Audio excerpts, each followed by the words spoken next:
আমি রঞ্জন, আর এটা খবরের ইয়র্কারের এপিসোড 5। ভাই নিকোলাস পুরম 29 বছর বয়সে রিটায়ারমেন্ট নিয়ে নিল। ম্যাক্সওয়েল, স্টোইনিস, পুরম, ক্লাসন সবাই একের পর রিটায়ারমেন্ট নিচ্ছে, কিন্তু কারণটা কি? 2026-এ টি-20 ওয়ার্ল্ড কাপ আছে, 2027-এ ওয়ানডে ওয়ার্ল্ড কাপ আছে, আর সবাই রিটায়ারমেন্ট নিচ্ছে, কিন্তু কারণটা কি? আর এছাড়াও কেন উইলিয়ামসন যে বলছে আমি দেশের জন্য খেলবো, নেশনের জন্য আমি খেলবো, কিন্তু আমি কোনো কন্ট্রাক্ট সাইন করবো না। যখনই দরকার হবে দেশের আমি খেলবো দেশের জন্য, কিন্তু আমি কোনো কন্ট্রাক্ট সাইন করবো না। ভাই এগুলো হচ্ছে কি? বাস এক কথায় বলতে গেলে মানি ভাই টাকা, এটাই মেন কথা। ফর এক্সাম্পল যদি আমি এক্সাম্পল দিই, লাস্ট ইয়ার ওয়েস্ট ইন্ডিজ 30টা ম্যাচ খেলেছিল, পুরো বছর 30টা ম্যাচ খেলেছিল ওয়েস্ট ইন্ডিজ। আর যদি অল ফরম্যাট মানে টি-20, টেস্ট, ওয়ানডে সব কিছু ধরি, তাও যদি নিকোলাস পুরম যদি খেলতো সবগুলো অল ফরম্যাট খেলতো, তাও 70 থেকে 80 লাখের বেশি ইনকাম করতে পারতো না। কিন্তু আইপিএলে একটা সিজনে খেলে 21 কোটি টাকা কামিয়ে নিয়েছে। আর এরপরও বিবিএল, তারপর পিসিএল, অনেক কিছু অনেক রকম লিগ আছে যেগুলো খেলে কত কামাবে তার কোনো ঠিক নেই। কিন্তু তাহলে কোয়েশ্চেনটা আসছে, দেশ না টাকা, কোনটা আগে? যদি এটাই কোয়েশ্চেন হয় যে টাকার জন্য দেশের সাথে খেলছে না, এটা যদি কোয়েশ্চেন হয়, তাহলে ভাই এটাও ভুল, একদম ভুল।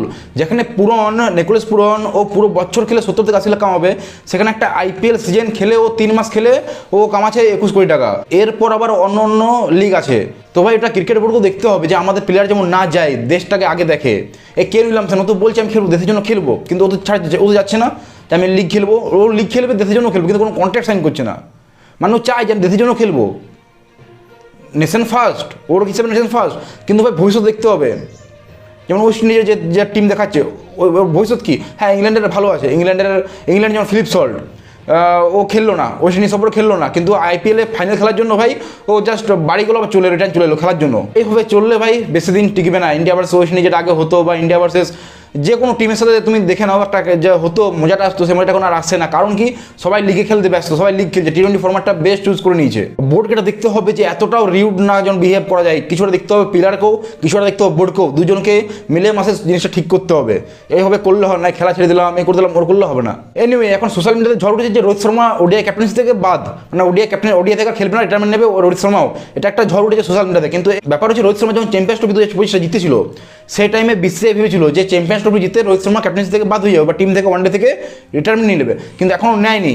কিন্তু সেটা এইচডি রিপোর্ট অনুযায়ী এখন যেটা বলা হচ্ছে যে এখন বিসিসিআই সে ব্যাপারে ভাবছে না। কারণ একটাই, কারণ ইন্ডিয়া ভালো পারফরমেন্স করছে, ম্যাচ জিতছে, ট্রফি জিতছে। সো এই ব্যাপারে নিশ্চিত থাকতে পারো যে রোহিত শর্মা এখন ক্যাপ্টেন্সি আছে বা ক্যাপ্টেন্সি থাকবে। তো এটা পুরো ক্লিয়ার করে দিলাম ভাই, ফেক নিউজে যাও না। আর যেখানে ক্রিকেট হবে সেখানে MS ধোনির নাম তো থাকবেই।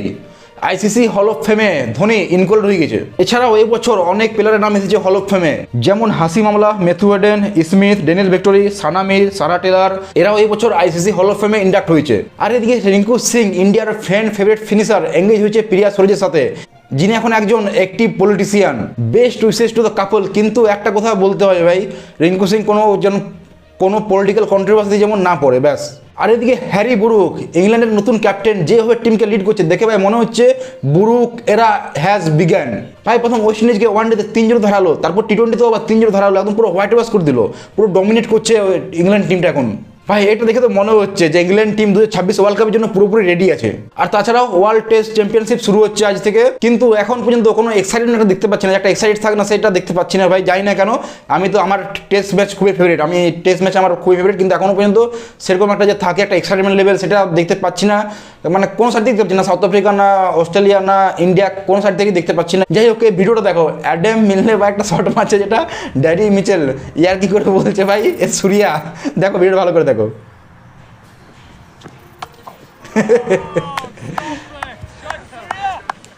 চলো ভিডিও ভালো লাগলে লাইক সাবস্ক্রাইব করে দিও। দেখা হচ্ছে পরবর্তীতে। Bye bye, take care, see you.